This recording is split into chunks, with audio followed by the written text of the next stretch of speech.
মই যোৱাকালি 12 নং বৰুৱাবাৰী আৰু 3 নম্বৰ ডিমৰীয়া আঞ্চলিক পঞ্চায়তৰ সদস্য প্ৰাৰ্থী হিচাপে জয়লাভ কৰিছোঁ।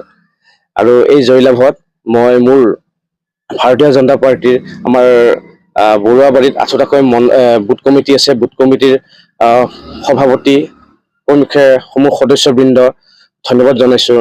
আমাৰ মাননীয় বিধায়ক অতুল বৰা ছাৰক ধন্যবাদ জনাইছোঁ।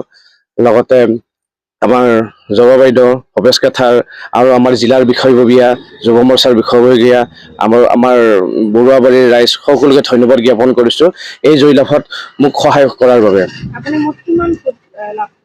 মই মুঠ 4116 আৰু কংগ্ৰেছে পাইছে 836।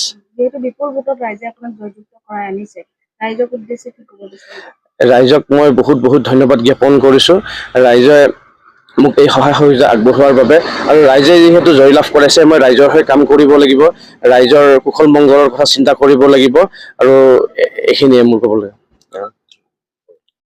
আৰু ইয়াৰ লগতে আমাৰ মুখ্যমন্ত্ৰী ডাঙৰীয়াই আমাক জয়লাভ কৰিছোঁ যদিও বিজয় উল্লাস আমাক পালন কৰিবলৈ মানা কৰিছে, আৰু সেইবাবে আমি মনত ফূৰ্তি আছে যদিও বিজয় উল্লাস পালন নকৰোঁ। কাৰণ ভাৰতৰ আমাৰ জোৱানসকল শ্বহীদ হৈছে।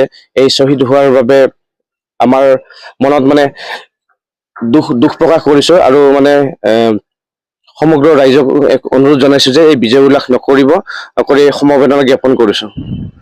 নমস্কাৰ, আপোনালোকৰ আটাই এই চেনেললৈ যিহেতু আগবাঢ়ি আছে আমাক সাক্ষাৎ ল'বলৈ, তালৈ মোৰ বৰ অশেষ ধন্যবাদ। আজি মোৰ ল'ৰাই কাউন্সিলাৰত জয়যুক্ত হৈ ওলাই আহিছে, গতিকে ৰাইজৰ হৈ যাতে কাম কৰিব পাৰে আৰু ৰাইজৰ হৈ যাতে সকলো কাম বন আঁকোৱালি ল'ব পাৰে, ৰাইজক যাতে সন্তুষ্ট কৰিব পাৰে, মই এইখিনি সন্তুষ্ট। আৰু লগতে আমাৰ কৰ্মী যিবিলাকে আমাৰ সহায় কৰিছিল, সহায় সহযোগ কৰিছিল, তেখেতসকলক মই অশেষ ধন্যবাদ। আৰু কিয় আগন্তুক লৈ যাতে আমি আকৌ ভৱিষ্যতে আগলৈ আগবাঢ়ি যাব পাৰোঁ, এইখিনি মোৰ কামনা। ৰাইজে যিহেতু ভোটটো দিলে, এতিয়া ৰাইজৰ উদ্দেশ্যে কি ক'ব?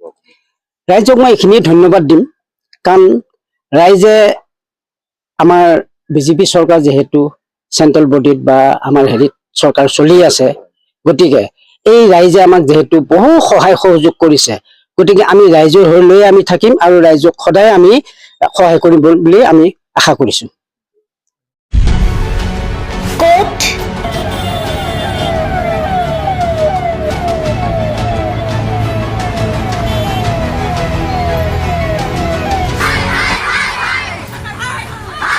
কিয় কেনেকৈ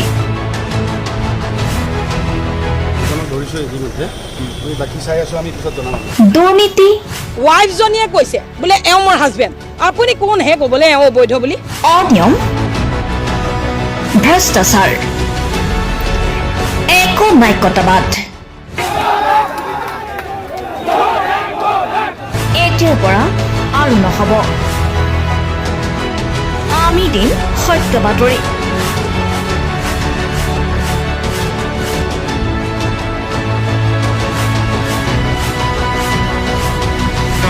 নিজকে সংস্থাপিত কৰাৰ বাবে শুদ্ধ ৰূপত নিৰ্ভীক নিৰপেক্ষতাৰে আমি সাজু। অসমৰ উন্নয়নমূলক যাত্ৰাই আজি এক নতুন দিগন্ত ভৰি দিছে। অসমৰ ৰাইজৰ পৰা আমি সদায় আশীৰ্বাদ বিচাৰোঁ, আমি এনেকৈ যাতে আমাৰ জননী জন্মভূমিক সেৱা কৰি যাব বিচাৰোঁ। অৰুণোদয় অসম, নিৰ্ভীক নিৰপেক্ষ।